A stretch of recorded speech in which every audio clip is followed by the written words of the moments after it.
Welcome back, Warrior Family. Woohoo! Another episode of Anxiety Warriors podcast. We're so glad you're here with us this and every week. Yes. We have a fantastic guest, Darius Fennell. And before we jump into a little bit of a recap about this conversation, let me let you all know a little bit about who Darius is. Darius Fennell is a mental health recovery and therapy advocate. He is a proud HBCU alumni of North Carolina A&T State University with a BS in electrical engineering and an MS electrical engineering degree from the University of Rochester. Darius is also a passionate published author, mental health life coach, and support group facilitator with a strong desire to break down mental health stigmas, especially among African American men.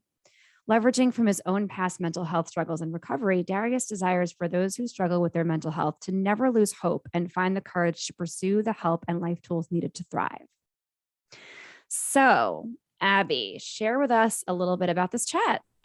Yeah, so this was a super fun conversation.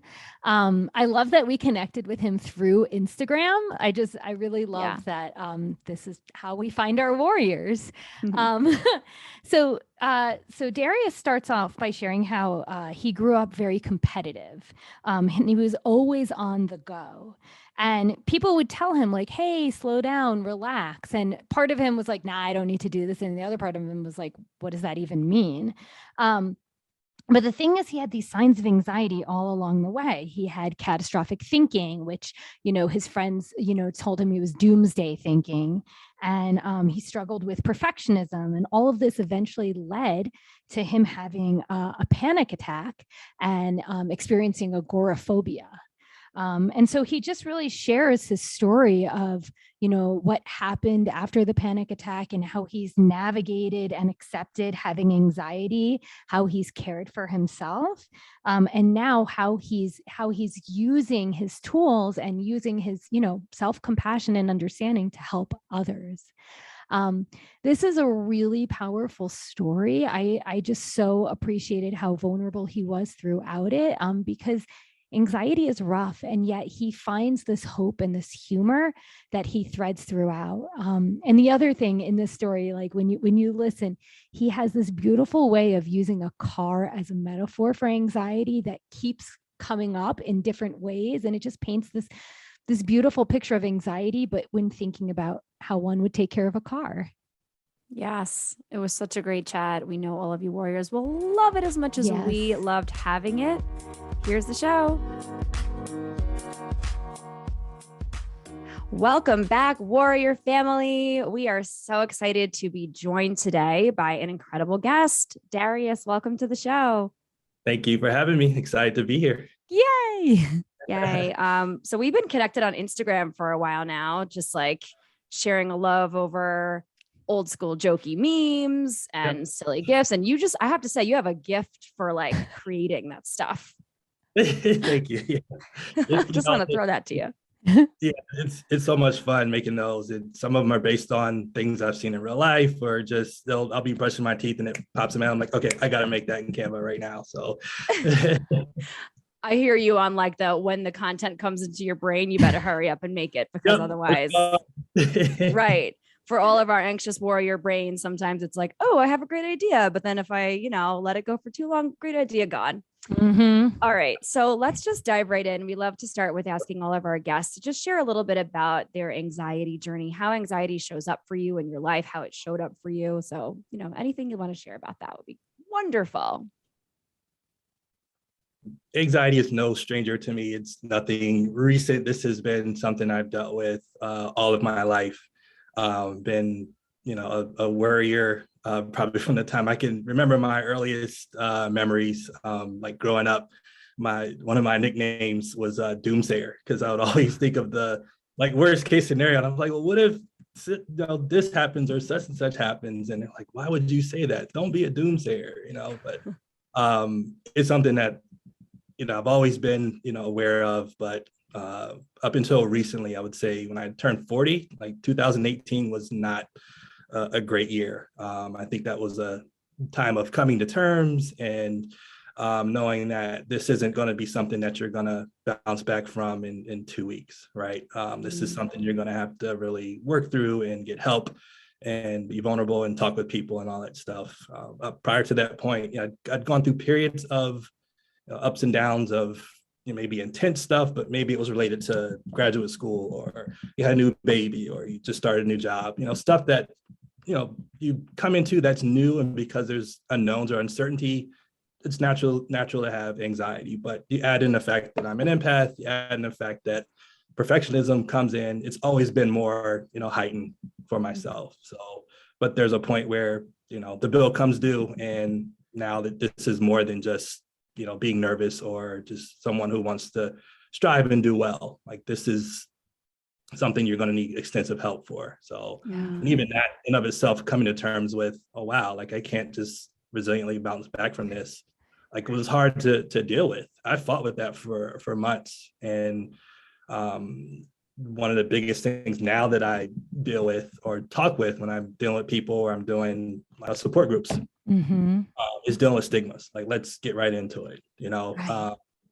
What is it about asking for help or getting professional therapy that makes you want to say, oh, I don't want to do that, right? I mean, even the word stigma in of itself means like marked with disgrace, right?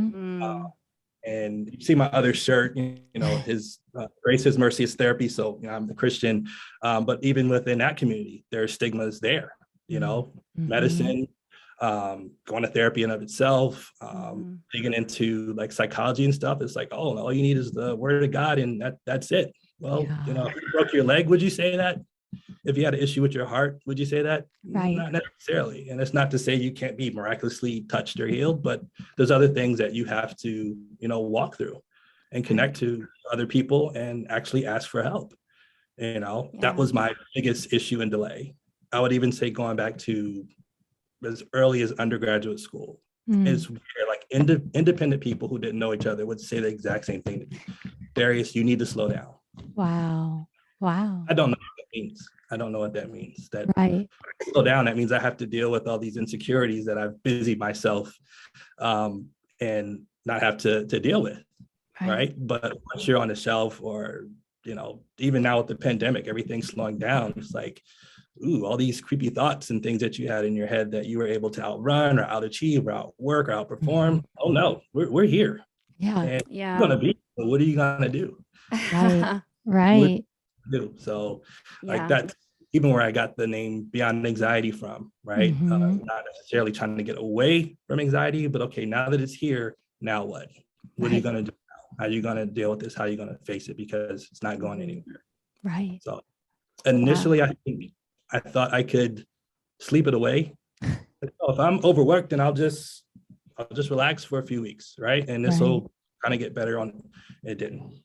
Right. Well, I mean, I love what you said a moment ago about how, if you're physically ill, you would go ask for help, right? Or like, I mean, I always use the example of like a broken leg. You would go ask for help.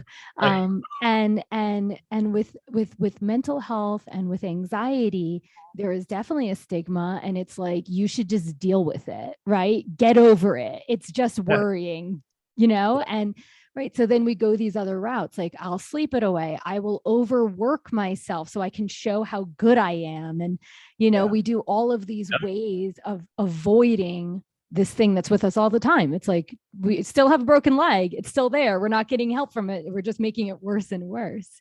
I have one question, because it really, I'm sure, many people can relate to the catastrophic thinking. Right. Like, I definitely, when something happens, something like, even like my dog eats something they're not supposed to, I instantly go to, okay, now they're going to be dying in the hospital and I have to go to the vet. Like, I just go there. Right. So, but my question is, when you would experience this catastrophic thinking, and other people around you didn't have the same thinking or feeling, like what came up for you around that? Like, what was the narrative you told yourself, or how did it feel when no one else also had this doomsday thinking and you're like, hello, this could happen? Oh gosh, you feel alone. You feel so alone. And then it's, well, if I feel like I'm the only person going through this, I'm not going to tell people. about this. I'm weird, right? And that's part of the stigma package, right? It's either you're crazy, you're lazy, or you're weak, and nobody wants to be thought of those three things, right? So yeah, so I would say I'll become more quiet into myself and just kind of almost fake it, like, yeah, I'm okay. No, you're not. You're not. And, you know, I mean, honestly, when you said that, I just got like chills everywhere and I got like tears in my eyes, because it is really lonely. And when you want to share these thoughts, these feelings, even if you know most likely they're not going to happen, they're still there with you, you know, like, and to have to hold that is a lot. So my follow-up question is, especially when you were younger, what would have helped you, you know? So for those of our listeners who know someone with catastrophic thinking and doomsday thinking, like, what would have helped you that they can then say to people so that people don't feel so lonely in these experiences? Wow, I think just being a listening ear, providing a safe space. If I feel like you're safe enough for me to even talk to these things about, I'm not even looking for you to solve the issue or talk me off of the ledge, like, oh no, you know, let me bring you down. No, like, if you're someone who provides that space for me to even bring it up and talk about it and even go into detail about it, like, sometimes just being able to say it out loud allows me to, like, okay, there's some form of release that you have to say, okay. And somebody else can kind of look at you and say, they may even say, hey, me too. You know, I've been there before. And I've actually found that to be true the more I've been open, right? I mean, naturally introverts aren't going to share anything. I know. No, you know, I have to really, you know, trust you, or like we have to have like an established, you know, relationship or something, a mutual vulnerability that brought us together to talk, right? That even goes. Yeah, it goes back to like one time, I don't know if you're familiar with the whole aspect of like testimony time during like church service or whatever. You basically just get up and share, you know, what good things like God has done in your life and this, and yeah, normally, no, I'm not getting up to do anything like that, let alone be in front of people talking and sharing about myself. My daughter almost knocks me like to the ground. She was like, Daddy, you know you need to share. I'm like, what are you talking about? She was like, you know you need to share. I'm like, oh my God. They're just about to move on to the next part of service. And I'm like, okay, just let them go, you know? And hey, sorry, just it was too late. And my mom just almost nearly pushed me over. And I was like, fine. I raised my hand, like, oh, Darius, yeah. Aww. That's so interesting. I mean, like I grew up going to church as well, probably, but my church experience there was no open share time. It was like, I mean, children's mass was one way. And then, you know, you get to the grown-up mass and things are very, very different. It's obviously very preachy and, you know, there's sermons being read and parts of the Bible and music and all of that. But there was certainly no like hot mic, like, yes, you, sir, please get up and share your story. Like I would have been mortified at the prospect. So I mean, I'd love to ask, like, when your daughter, first of all, how old was your daughter when she pushed you for that? That was 2 years ago. So maybe she was 7 or 6 years old. They're so humbling. Yeah. Did she, you know, why do you think it is that she pushed you so hard? Was it because you were the only member of your family that didn't share, or she just really wanted to connect to your story? Maybe like if you had to. Yeah, she's also an empath. So she kind of has that gift of just being able to feel an atmosphere. And I kind of felt a tug on the inside that I needed to say something. I was like, gosh, like once I like share this, everybody will know. And the other fear was, it's like, I'm not all the way through this, you know? And then the other thing was like, what if I have a panic attack right in the middle of trying to share this, right? You know, I'm so glad that you said that, because I want to jump into that incredible story. You touched on it briefly just a few minutes ago about right after you turned 40. This was like the turning point in your life. You reached an unfamiliar breaking point. You had said you were a chronic worrier, that you were the empath, that you kind of in our call you shared about externalizing your self-worth, you know, but this felt different. Something happened. So just share with our listeners about this experience and how it changed you, what transpired after it. Yeah, I mean, and I know people don't like to use the term, oh, you're not broken. But for me personally, I'll speak for myself. I had to admit that, yes, at this point, not that I'm doomed, but for right now, I'm in a broken state. Mm-hmm. And the reason why I say that is because that's what allowed me to say, okay, I'm going to reach out and ask for help. Yeah. Otherwise, if I tell myself that I'm fine, then I'm just my whole kind of phrase I would say to myself is find another gear. Don't care what's going on, you find another gear. But there is no gear when the engine is broken or the mechanism on the inside is broken. And that's where I found myself. And it wasn't just going to therapy, but I can't remember the last time prior to that I had like just a regular medical checkup, like an annual, just, your typical blood, test to just see where your levels are. And just for them to do any other thing that they may find, right? Not, at that time, I was like, I'm not doing any of that. It was that. There was the dietitian, there was the cardiologist, just a bunch of people that I had to humble myself and say, you need to talk to each one of these folks and get the help you need, because all this is going to tie into putting Humpty Dumpty back together again, if you want to say, right? Yeah. But it was very humbling because that was the first time in my life where, we'll use the analogy of a sprained ankle, right? At most, with 2 weeks, you ice it, stay off of it, do a little bit of stretching, and you can get yourself, back in the game, right? And I thought that's what's going to happen to me. I'm going to get back in the game. I'm going to go back to finding another gear, and and life's going to return to normal.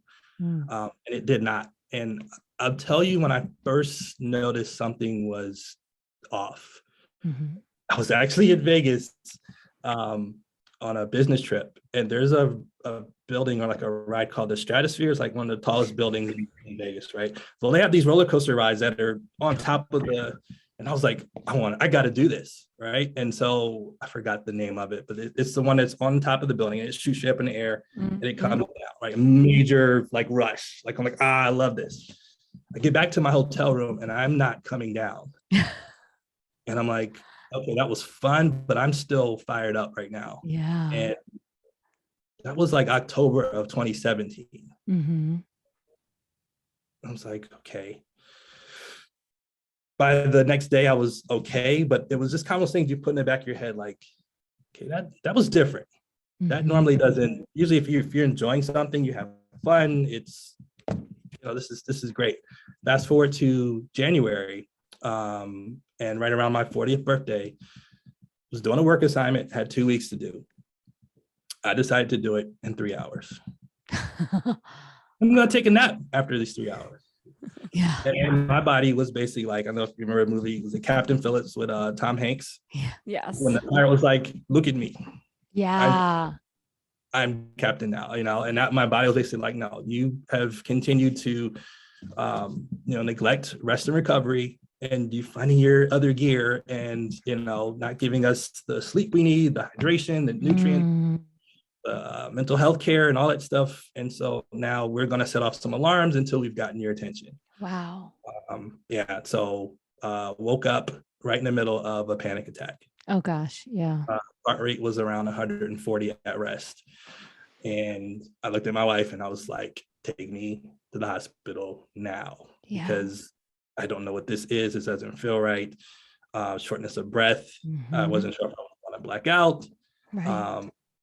And I've had stuff before in the past where they would happen maybe briefly, and then once the circumstances pass, this was not going away. A matter of fact, I don't remember my heart rate coming down even with medication for a very, very long time. Yeah. So I ended up in the hospital for about 4 or 5 days, and they ran, I can't even remember all the tests that they ran, but for that 4 or 5 day period, they were just running repeated things, and everything came back negative. And I'm like, at some point you're like, I want this to be something so at least I can identify what it is, and here's what we need to do next. Right. But everybody said the same thing. Well, hey buddy, it looks like you just had a little panic attack, and just relax. Yeah. A little panic attack. Yeah. It's like, I felt like I was dying. This isn't a little panic attack. What an oxymoron. Yeah.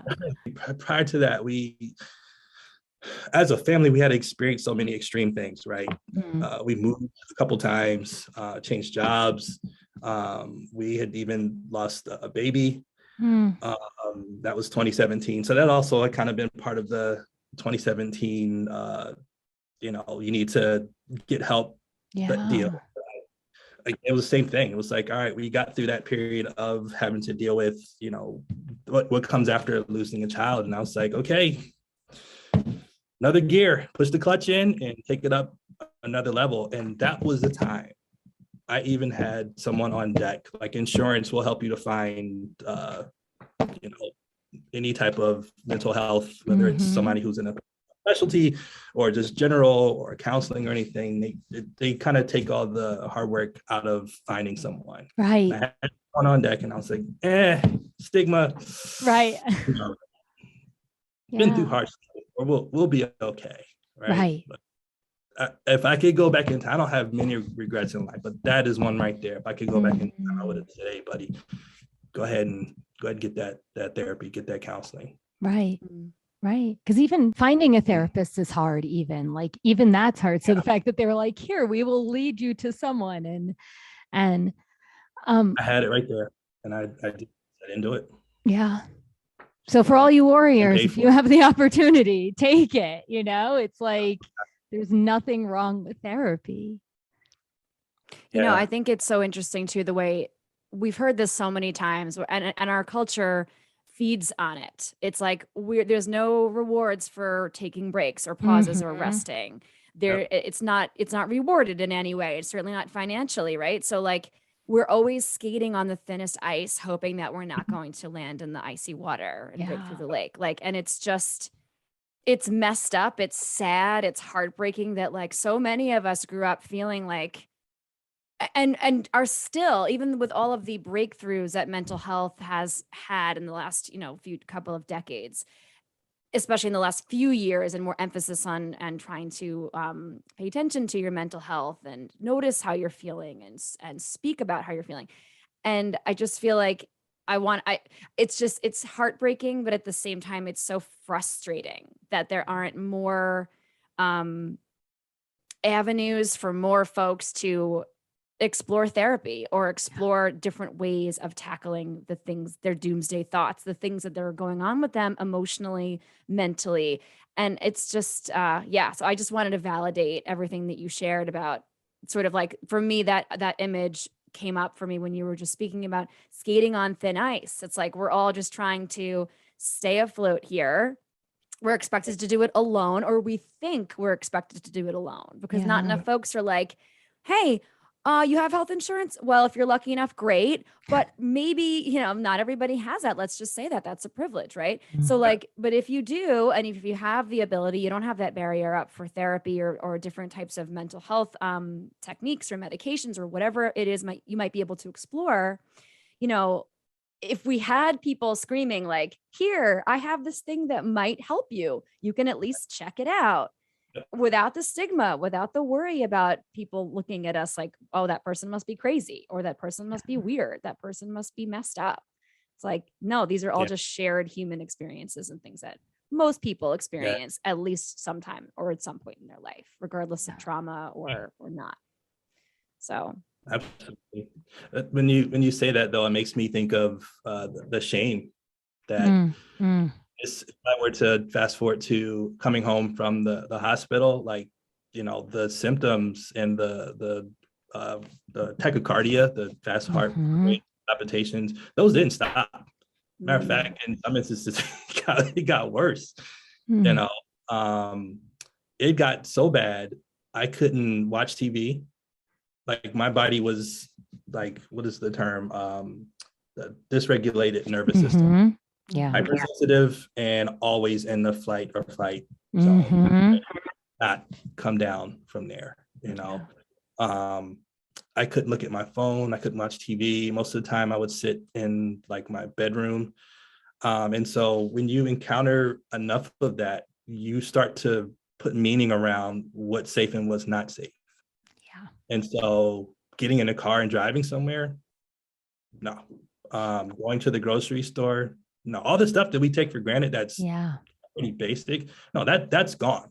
I would use the bathroom, I'd get something to eat, and I'm back in the room with my laptop. Right. Yeah. Still working full time. Right. You know, but the shame that comes from that was we still have friends. I'm like, hey, you guys want to come over and eat? I'm like, no.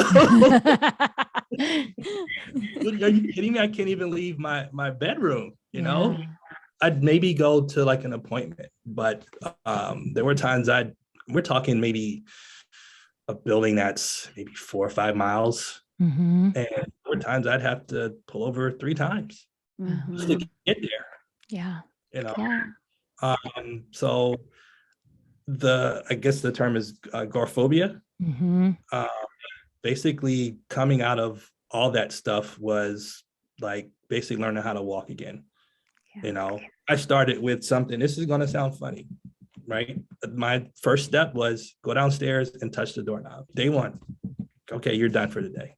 Day 2, go downstairs, open the door, close it, you're done. Day 3, go outside, take a couple of steps outside the door. And that progressed until I'd sit in the car, okay, come back, go in the house.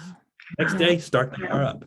Next day, put the car in reverse. Okay, next day, go around the block. Okay, next day, go to the grocery store. Each and every day, pushing myself very, strategically and in a calculated way. Yeah. That even though I'm feeling all these things as it's happening, it's like, okay, you saw that rest or, trying to sleep this thing away is not working. What are steps I can take to try to quote unquote recover? Right. And push past these fears, as well as the physical things that the body is just, sometimes you don't even have like a thought, a particular situation that is creating the anxiety. Right. Versus when I woke up out of my sleep, I wasn't worried about anything. I was done. I was done 2 weeks early, right? Yeah. So what am I worried about? But the body it's feeling like there's a lion in front of you about to eat you, and it can interpret from, what's real and what's not real. It's going to just react. Right. And you can really shrink your world when, you feel like you're not safe and you're convincing your subconscious mind that you're not safe and nothing is safe outside of the bedroom. And that my world had shrunken down to the bedroom. And I was like, okay, I'm going to expand this world back out again. I'm going to take my life back. Right. Even though it's taken, we're talking 4 years now, I had to do it, a little bit at a time. But I feel like that is like probably the most important part is like you set yourself up for success. And I hate saying success, but you set yourself up in a way where it had to be a small step-by-step process.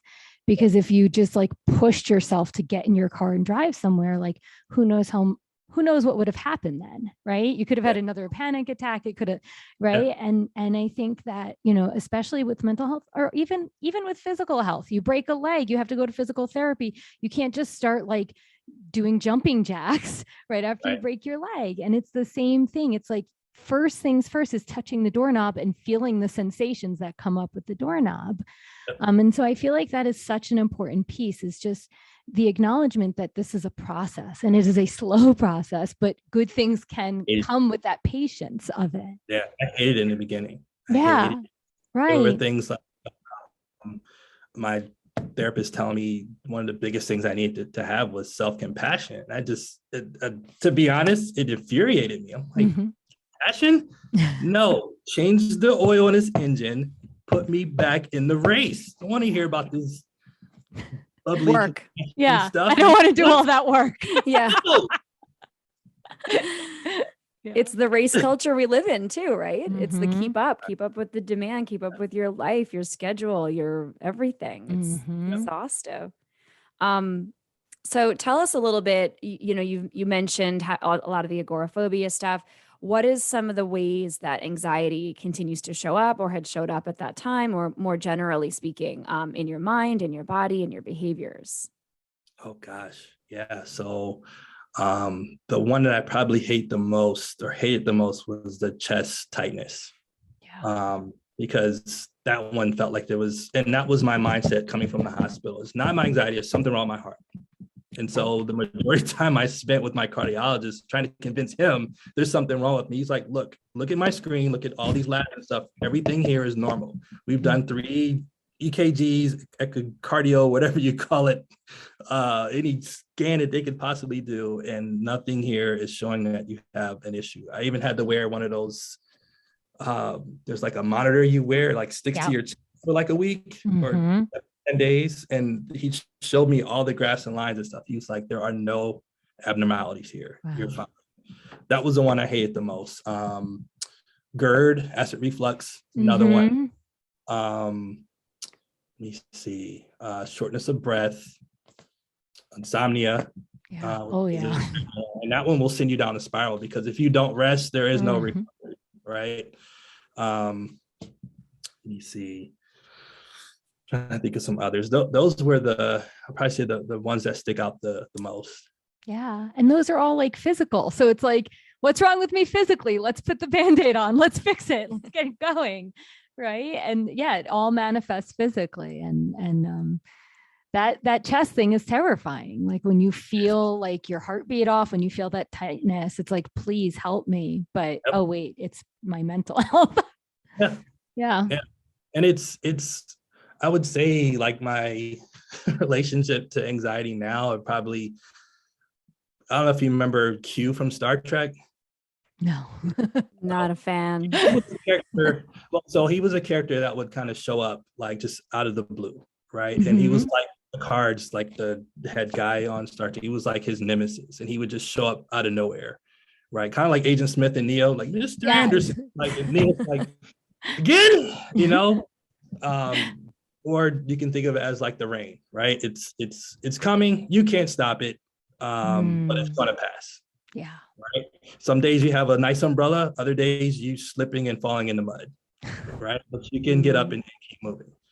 So that's how I would relate to it today. And guess what? There have been times where I've had to go back and call my therapist and say, hey, we need to start some sessions up again. Something's popping off here, and I need help again. Right. And I love that you're saying that, because it's like therapy isn't like, oh, I did my therapy, now I'm good and I'm cured forever, right? Yeah. It's like, no, I'm a human and things keep coming up, and hopefully, you know, like everyone finds a therapist they have a really good relationship with, because even that is like effort finding someone you click with. But when you find that person, like, it's nice to know, like, okay, I can come back to you. It can be 2 years. But in 2 years, like, I can still reach out and get more therapy because I'm in a new stage of my life where I need other support. It's like, you'll see a lot of memes that say, healing is not linear, right? And it's absolutely true. I'll be honest with you, November, December weren't great months for me. I don't know, because, it's colder. And so there's less physical activity that kind of helps with that thing. But yeah, the last 2 months of the year were not, it's like, oh gosh, this is, let me go back to my foundations again, right? Yeah. Breath work, making sure you stay hydrated, right? And, for me, I love sweets, but sweets and anxiety mix. Oh my gosh, Yeah. And what you have those 2 months, right? Thanksgiving and December, where's all this food, right? And actually, I make my own homemade ice cream. So, so it's always in the house.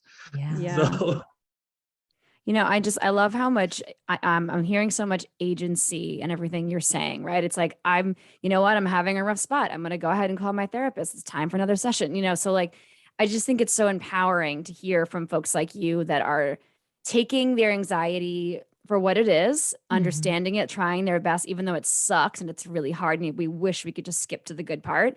Yeah. We have to move through it. We've got to, take our time with it. It's going to be work sometimes. So I just love how much agency it sounds like you have around gripping the reins in a calm way to take yourself, through a little bit of a anxiety storm or however short it may be. So you mentioned, we've talked a lot about therapy, but share with us more about some of your favorite ways to cope with your anxiety, your go-to strategies. You'd shared so much great stuff in our call. So share it with our listeners. Yeah, gosh, where do I even begin with that? So like, I start with the basic like necessities of life, right? Breathing, water, and like sleep, right? Like, there's absolutely no substitute for those. Right. You can't like say, okay, I'm going to do this instead of sleep. I'm going to do this instead of drink water. No, you absolutely have to have these. Like there's just no way around it. So,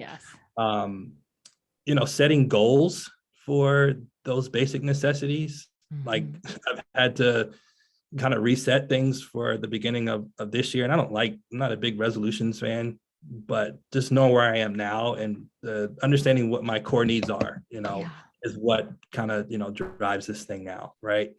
So, can you set a time and consistently, obey that time to go to sleep? Right.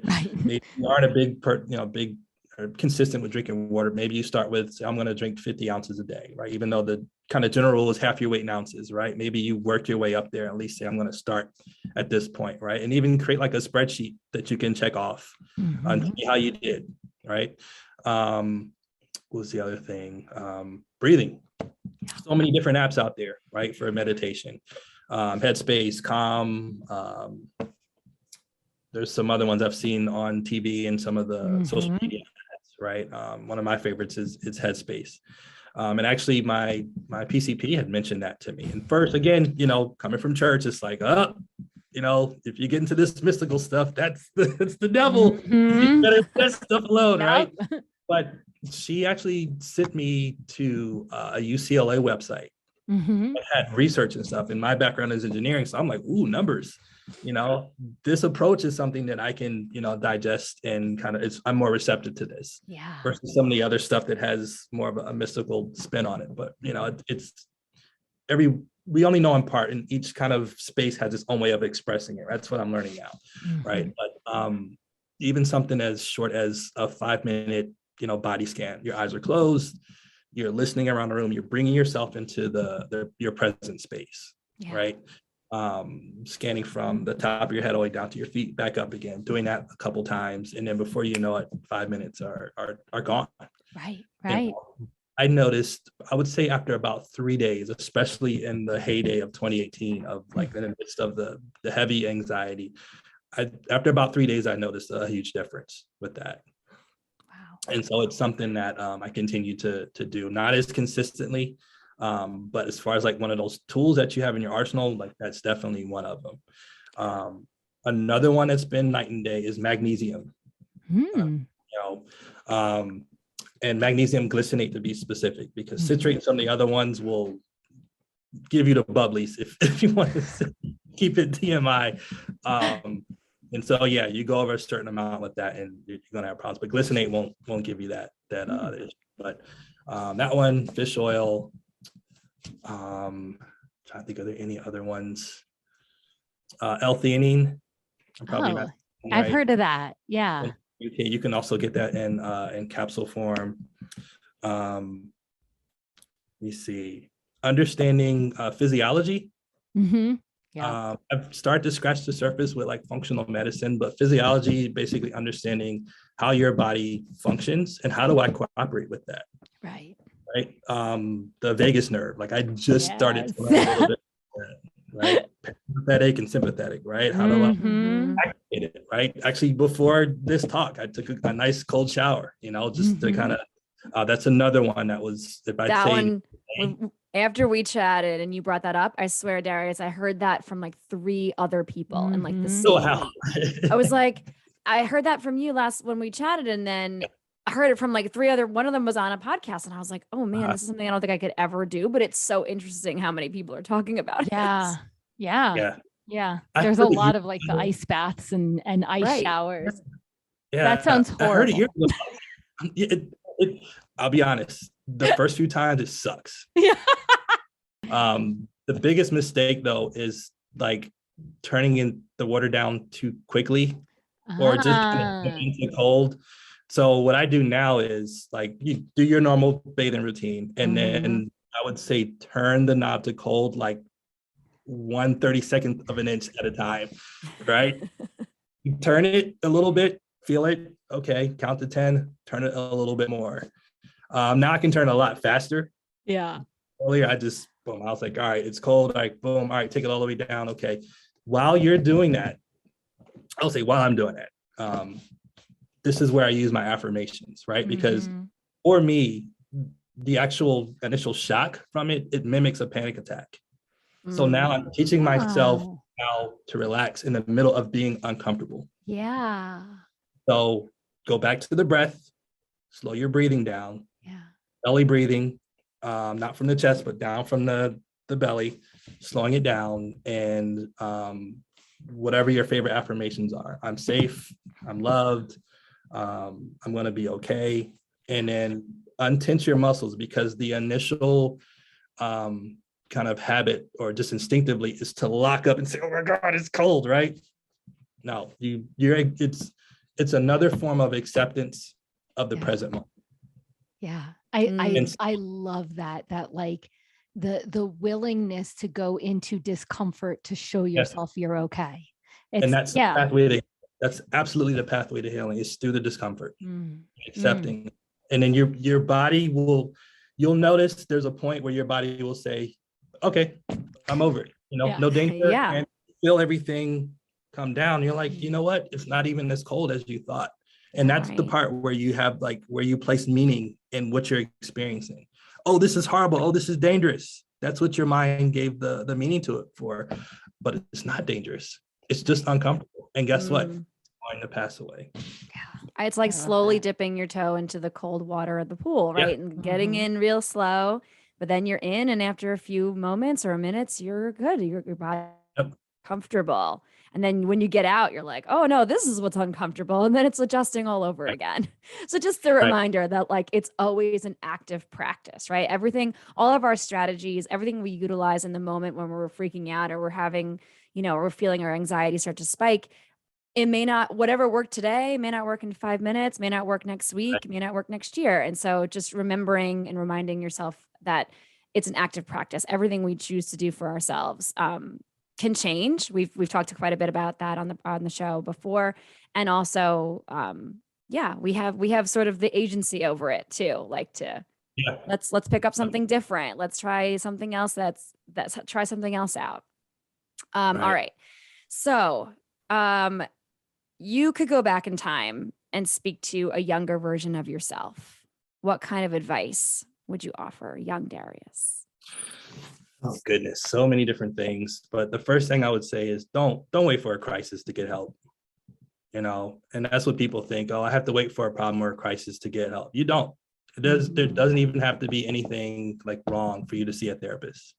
Right. That's another kind of stigma that, this is, you lost your job, or you lost a loved one, or you had a chronic disease that is affecting your life and it's affecting you mentally. No, go when it's sunny. Go when your life is sunny, because now you're equipped to handle when the hard stuff does come. And that's why I said, if I could go back to 2017 in general, dude, you have this stuff right in front of you. Just make the call, make the appointment, and go.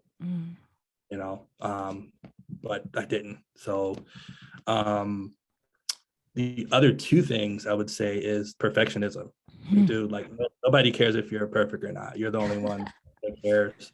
And to stop externalizing your worth, because there's a difference between having a drive to be excellent and being obsessed with I don't want to say winning, but trying to create this perfect image of yourself. There's a difference. You can be diligent, you can work hard, you can be great at whatever it is you want to do or be. But when it spills over to the area of becoming neglectful of yourself and even those around you, because that's what's going to be the fallout afterwards, then that's when you have a problem. Yeah. So, and that I went through periods of that, grad school, undergrad especially, but grad school, oh my gosh, I look back now and I'm like, I don't know how I pushed myself to those limits. Right. It's looking back, it kind of makes me sad, because it's like, wow, you're never going to get that time back either. That time is gone, and the people who are in your life that were affected by it can't get the time back. So right, it's good advice in general. Can't get time back. So right, and be proactive in your well-being. Yeah, I love it. So good. Okay, you had shared this thing in our call about the movie Ghost. that had the two of us laughing so hard. And so I wrote it down. I was like, I have to hear, Darius has to share this with our listeners. So just. Yeah. So yeah, in the midst of probably the worst part of my anxiety, where there were times where I actually thought like I'm not coming out of this. I'd wake up some days feeling like I'm probably going to die today. Yeah. You know, in the movie Ghost, after Patrick Swayze is killed, you know, he pretty much has on the same clothes that he, you know, had the day he died. So even though time is passing on and he's a ghost, like he's got on the same wardrobe, right? So when I'd be picking out my clothes to wear for the day, and I'm like, if I die today, I have to wear this for the rest of my afterlife. So it's like, can't wear that. That has wrong writing on it. I can't wear that either. So I'm sitting there for like minutes thinking about what am I going to wear for the rest of eternity, you know, after I die today. You know, it's just, but that's how crazy it can get when you're in the middle of it, you know, and when you feel kind of, you know, hopeless and helpless, your thought process is different. Yeah. And many people don't understand, you know. I can laugh at it now because it's like, man, did I really spend that much time in front of the closet figuring out what I'm gonna wear like in the afterlife, you know? But yeah, weird, but hilarious. What you're saying is just so it's the duality in our mental health is that like now you can laugh about it, right? Oh, but in that time when you're actually standing in front of your closet trying to choose, like there was suffering there, right? Yeah. And like from the outside, people wouldn't really get it. They're not in your head. They're not there with you. And so I just appreciate you bringing both sides to it because like at that time, like that wasn't like a good spot, right? But you can still see the humor in it later on, which I think a lot of anxiety warriors, that's one of our things is that we can see the humor in our health, in our mental health.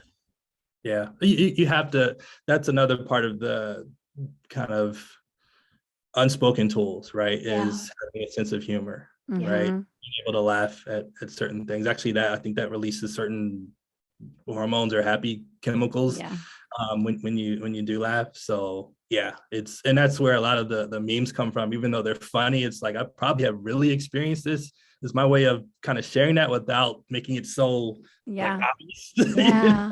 Right. Yeah, it's coping in its own way. And I mean, we bonded. I share so many silly memes and stuff to our account too, because it's all of what we go through does have a layer of darkness to it, right? And that's why I really wanted you to tell this anecdote, because I think it's interesting the way all of our minds work, where our minds travel to when we're in the thick of a situation, and even when we're not, right? Like sometimes I'm just chilling on the couch and then all of a sudden I'm thinking about my death. Like, so, you know, I mean, I just think that's there's something inherently wrong or unnatural about that, obviously to a point, right? You know, that's why we talk to therapists. That's why we get curious about the way our thought patterns are moving. But I just love that. And Abby said it so beautifully, just the duality of like how it's kind of dark, right? Especially reflecting on it. But once you're through, it's like, oh man, like what a hilarious thing to connect in your mind. It's like if Patrick Swayze had to live in that outfit for eternity, it's like, well, looking at your wardrobe every morning, like, well, what do I want to be wearing for potentially eternity? It was the darkness that always, I mean, I have a dark sense of humor, I guess, but like I was rolling when you said this to me. So I figured it was worth sharing on the pod. Yeah. The thing is always like, I have like such a level of like empathy for people when they're going through those type of things and they may be afraid to share those things. And I'm like, okay, here's a story I can share to help you feel not so crazy. Cause I've been to crazy. I've been to the rock bottom, and, you know, I've had to sit there for a little while, you know, and the ironic thing is you learn some things about yourself at rock bottom too. You learn a lot about who your friends really are, who your supporters really are.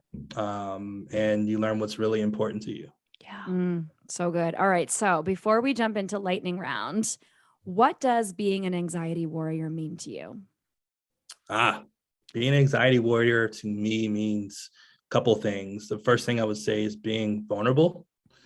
And we talked about this in my support group. being vulnerable is not weak. It's my definition is being open and trusted environments. And so there's a little bit of uncertainty that comes with that, because like, I don't know what you're going to think about me if I share, who I really am. But the reward in that is to be able to connect with people. And that's what makes it totally, worth it. I would say the next thing is showing up for yourself, right?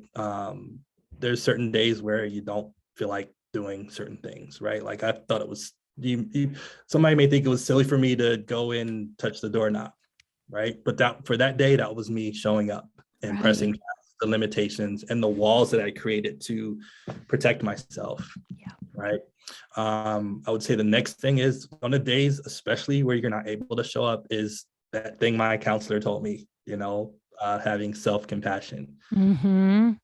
I learned to embrace that over time, because guess what? Some days just suck. Some days you're not able to show up. Some days you try to show up and your body doesn't cooperate with you, right? But you should still have self-compassion, for yourself. And then I would say the last thing is finding your superpower. And my superpower in the darkness, in the rock bottom, was hope.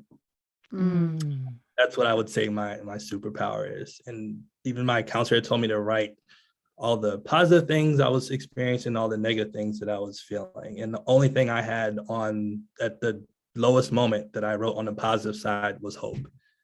And I feel like it's always been there, but kind of, with all the achievements and the pursuit of goals and stuff, you kind of, again, externalizing the worth of the things that you accumulate and you're able to do, like your real gift kind of gets, hidden.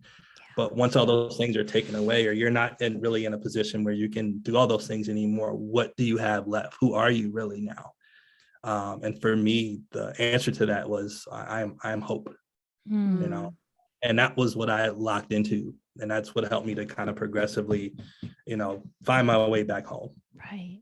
Oh my gosh. I love Beautiful. this so much. I'm like, what is my superpower in the darkness? Like, that resonates so much. And then how can I anchor to that during the harder parts? It's like full body chills. Yeah. So many sparkle fingers. Sparkle and shine. So good. Thank you for sharing so much of your heart with us. But now it is time to have some fun. Are you ready for lightning round? All right. Grade A sounding on this podcast. Okay. So Abby and I are going to go back and forth. We're each going to ask you a silly, fun, get to know Darius type question. There's only going to be a handful of them. And then you don't have to answer at lightning speed. You can take a breath, take a pause, and come up with your answer with some thought if you want to, or you answer at lightning speed, whatever feels good. All right. So Abby, want to go first? Okay. All right. Put you on the spot. Go. Put me on the spot. All right. If you could do something and you knew you wouldn't fail at it, what would that something be? I would say write a book. Yeah. All right. Love that answer. Yeah. Yes. Would it be like a memoir or like a biography? I know I have a follow-up. I think it would be something along the lines of maybe a narrative of my journey through mental health. Love it. Yeah. Seed planted. Okay. So we're around the same age. We grew up in the 90s, the 80s. So do you have a favorite 90s song? And can you maybe like sing a clip of it for us? 90s song. Gosh. There's so many good ones to choose from. Yeah. Do you want me to give you a genre? Do you want me to give you a genre or? Maybe. Gosh, I mean, I grew up watching like everything, anything that came on back when MTV and VH1 were actually doing music. Gosh, everything from Van Halen, Michael Jackson, Twisted Sister. Gosh, I mean, anything that, 90s. right. You'll see SWV. Oh man, it's hard to pick just one. Always hard. That's Give us a line or a blurb from your favorite Van Halen song. How about that? I have to say, you might as well jump. I mean, go ahead and jump. Go ahead and jump. do, do, do, do, do, do, do, do, do. All right, we'll take it. We'll take the musical stylings, the background. So good. Next question. All right. What is a movie that you wish you never watched? Oh gosh. Matrix Resurrections. I've heard about. Don't at me. Wait, what was the? I totally missed it. What is it? The Matrix Resurrections, the Matrix 4, basically. Yeah, the newest one. Yeah. Got it. I've heard disappointment. So, yeah. It hurts me to even say that, but I just saw it and I was like, there you go. Yeah, right. Just leave it at 3. Don't do this then. Yeah. No. So many sequels are overblown. So many sequels just do not need to be in existence ever. I don't understand why. So, I mean, it's because of money. That's all it is. Always. It's more money, and let's bleed it dry, this franchise, before, and make everybody hate it by the time we're done. Yeah. Okay. What's a living creature that you relate to really hard? And why? Easily cheetah. Oh. Hitting those max speeds. I would say I've had to put the cheetah on the shelf because, it's funny because I watched a documentary and there was a mother cheetah trying to feed its cubs, and for whatever reason we were not able to make the catch, right? And they were showing, it was like kind of this scientific thing where they were showing the internal body temperature. And because they hit those speeds of 70 miles an hour and above, they're exerting a lot, right? And so every time they go for a chase, the internal temperature is rising and going higher and higher. And the last time they went for the chase, the narrator was like, okay, if she does not make the catch, she's going to die. And sure enough, like the temperature had gotten over 109 degrees, and you just saw it kind of, slump over because of the exertion. It was already hot outside, right? They're in the safari or whatever. But hitting those max burst speeds, I mean, for the sake of trying to feed the cubs, I get it. But it really, I saw myself where it's like, oh, you keep hitting these max speeds and your internal temperature is going up and you're ignoring it. Right. Your check engine light is turning on and you're ignoring it, right? Like if your oil light comes on, you can still drive your car. You still go to work, but keep doing it. Yeah. See what happens. Right. Yeah, exactly. Right. Totally. Yeah. It's like a metaphor for all the things we talked about in this conversation. Yeah. No, I love this car metaphor. Yeah. All right. So final question from me. Yeah. So, okay. I have no idea. I'm assuming at some point you've played video games. If you lived in a video game, which one would it be? Like you all of a sudden had to live in a video game. Wow. Yeah.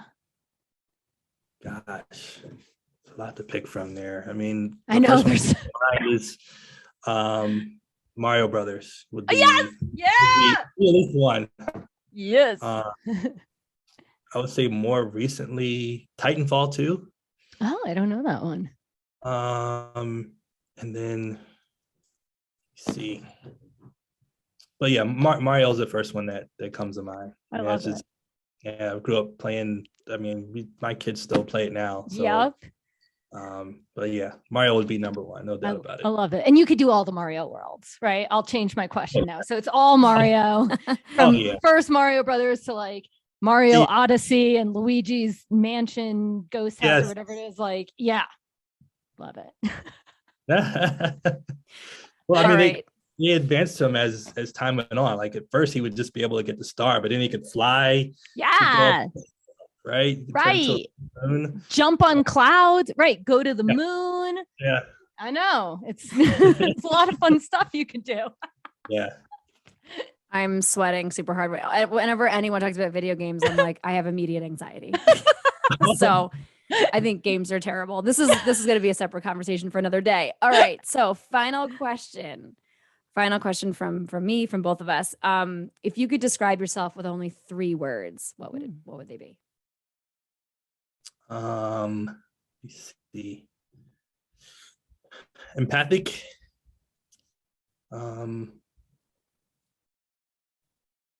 Competitive, and say laid back. So interesting. Competitive and laid back. I love that. So Yeah. good. It's so good. Yeah. It's just, it's all the different parts of our personality. It's perfect. Oh yeah. Yeah. So good. Yeah. All right. Well, before we let you go, we love to ask all of our guests to share a win of the week with us. So do you have a win of the week?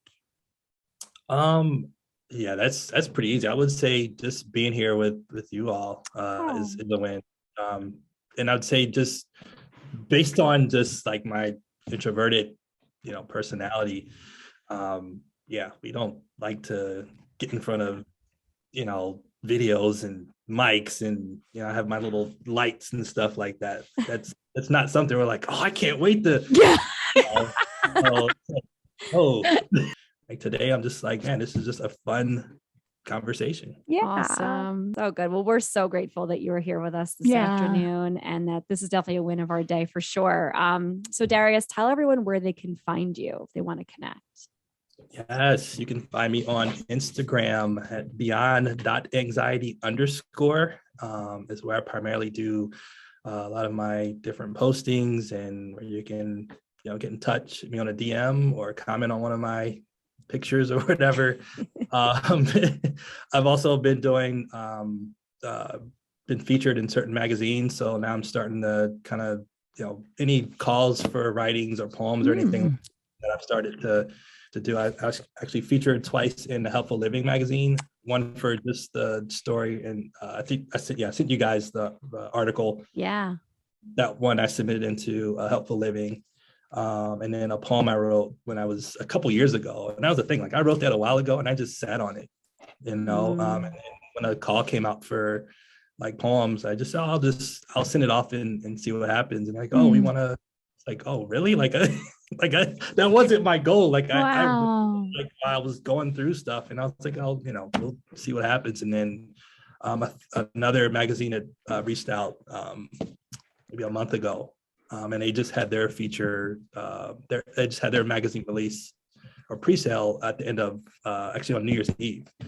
So that one will be coming out soon as well. Oh, wow. So that is Keep awesome. us posted. Yeah. Yes, for sure. So we can help promote it for you with you. Awesome.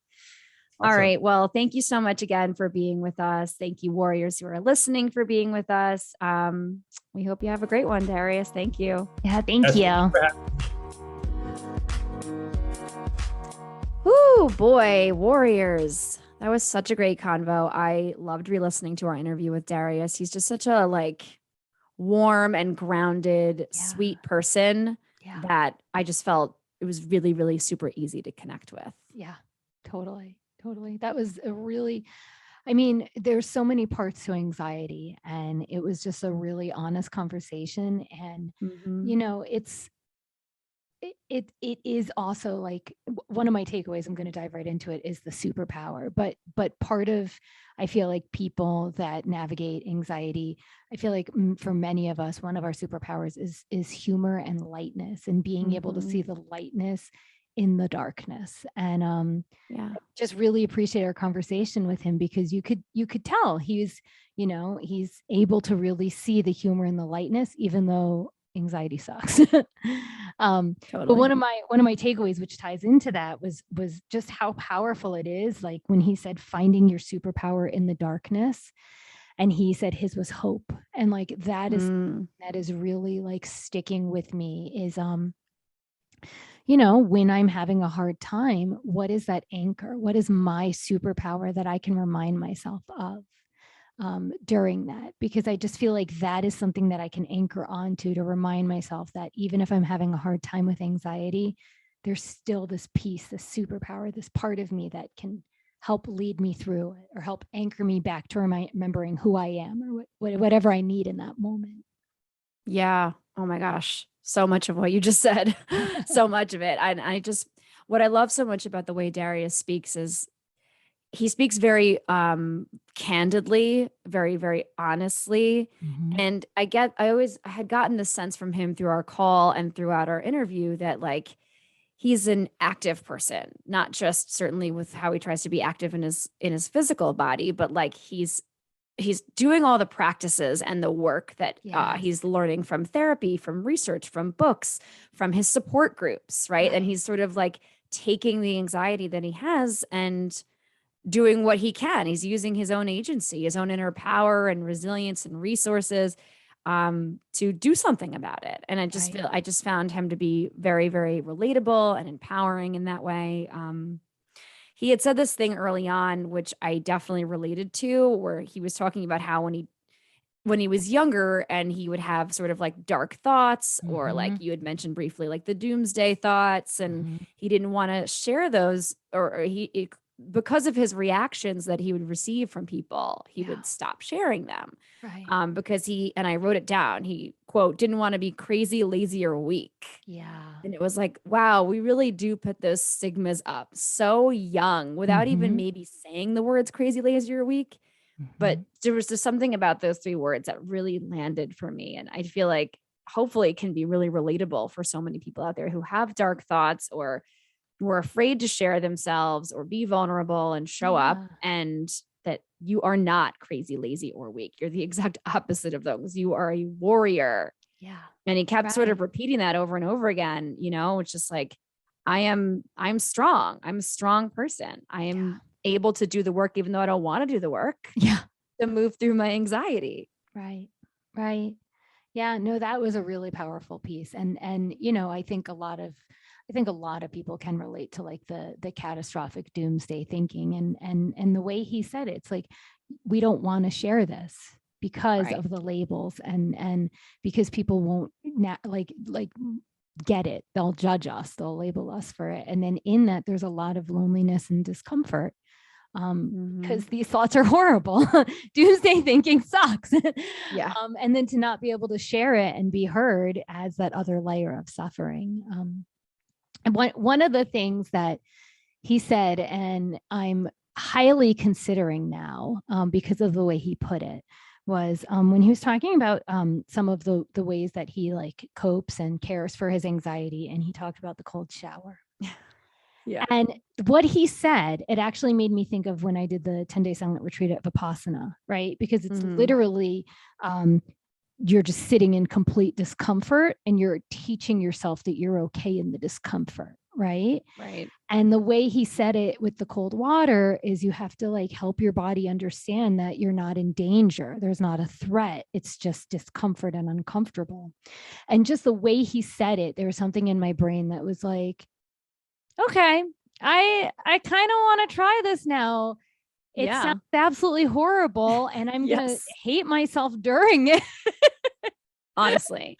I forgot to ask how long he keeps the water on super cold. I wonder. Right. This might be something for us warriors to research a little bit, because I wasn't lying when I said that I've heard like 3 different people since we had our pre-interview chat say cold showers, not necessarily in relation to anxiety, but just for physical and emotional well-being, right? Yes. Which again, it's like, oh, that's so interesting.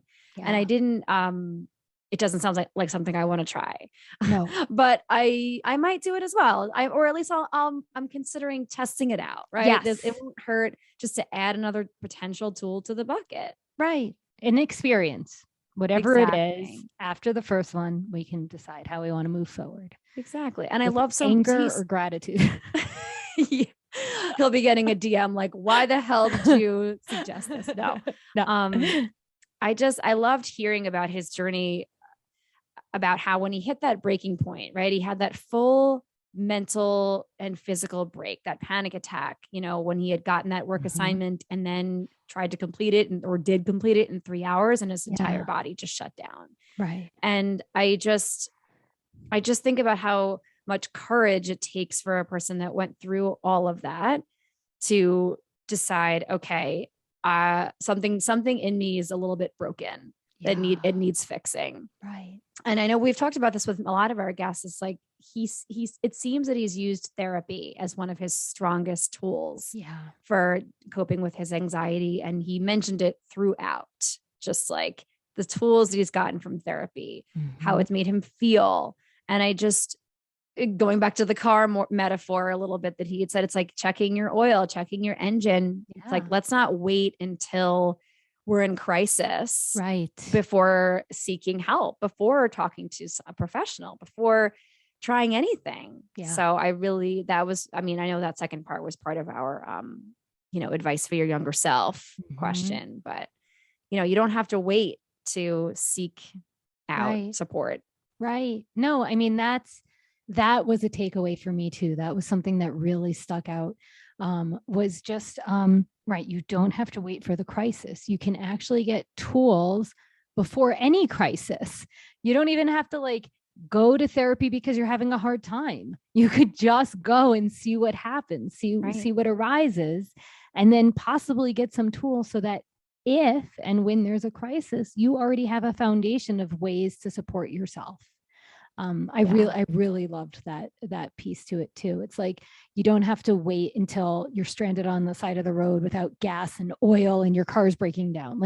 You can take your car to the shop even when it's good, just to make sure everything is still running. Get that oil change. Check on the transmission, all the things.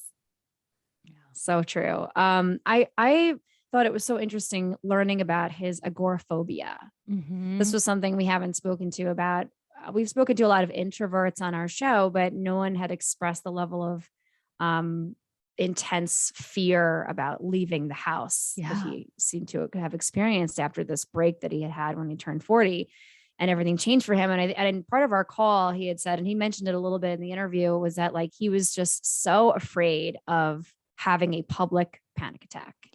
The idea of breaking down, out in the world was just too much for him. And so I really valued him sharing all those details, and then B, sort of the steps forward that he took, the proactive nature again about this person's taking the reins. It's like, okay, today I'm going to go touch the doorknob, and maybe that's all I'm going to get through today. And that's awesome. And that's a great step forward. And then maybe I make it to the driveway and have to turn around and go back inside. That is a baby step. That's an important baby step. Right. And you had said it when we were chatting, it's just like, you don't want to throw yourself into the car and then less than a mile down the road, you have to stop because you're freaking out, I mean, and you don't want to overwhelm the system. Exactly. Yeah.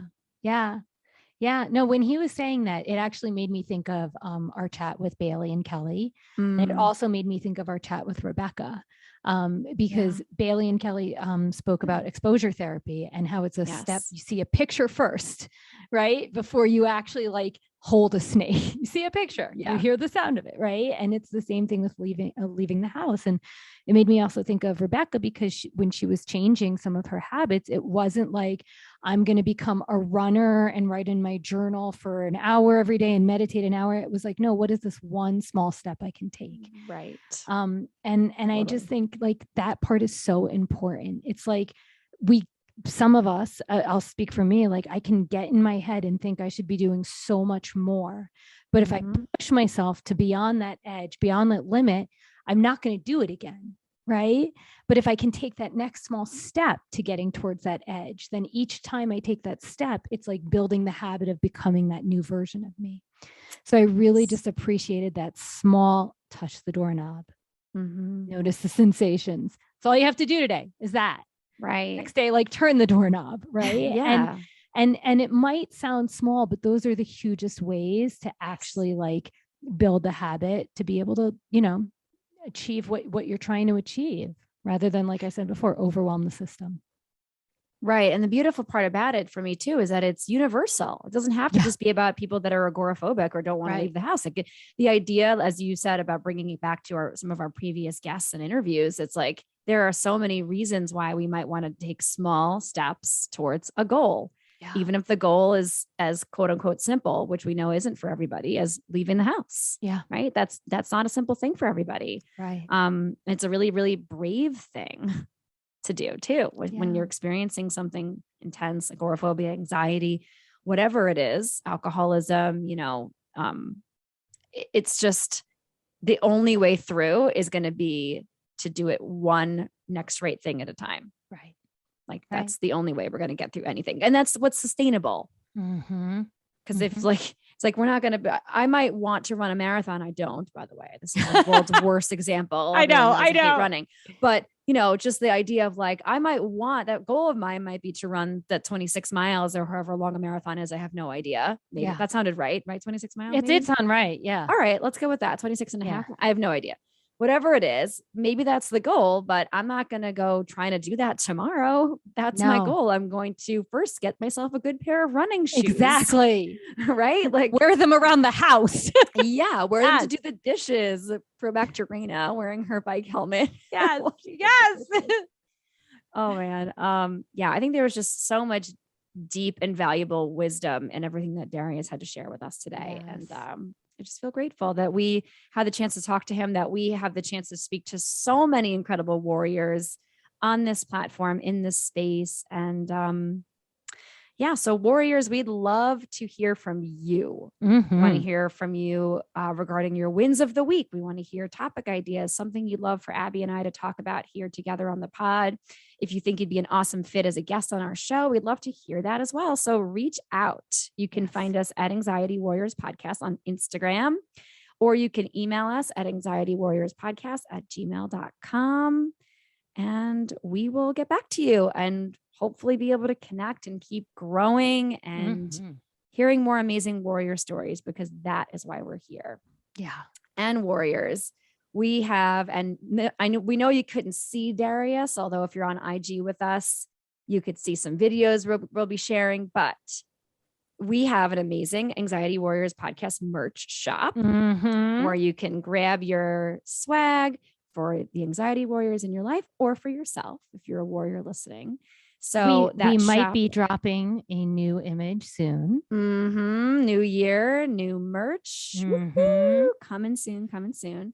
And so if you'd like to grab a hoodie, a t-shirt, some stickers, mug, it's still cozy blanket season. We got a ton of fun stuff over there. You can jump on our shop.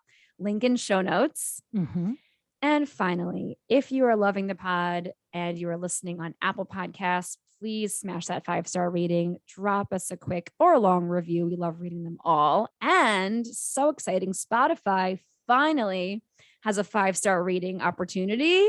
So if you're listening on Spotify, just go ahead and tap that 5 stars and, help us keep growing so we can keep doing this. Yes. So thank you all so much for going on this journey with us. We are so, so grateful y'all are here. We love you. Till next time.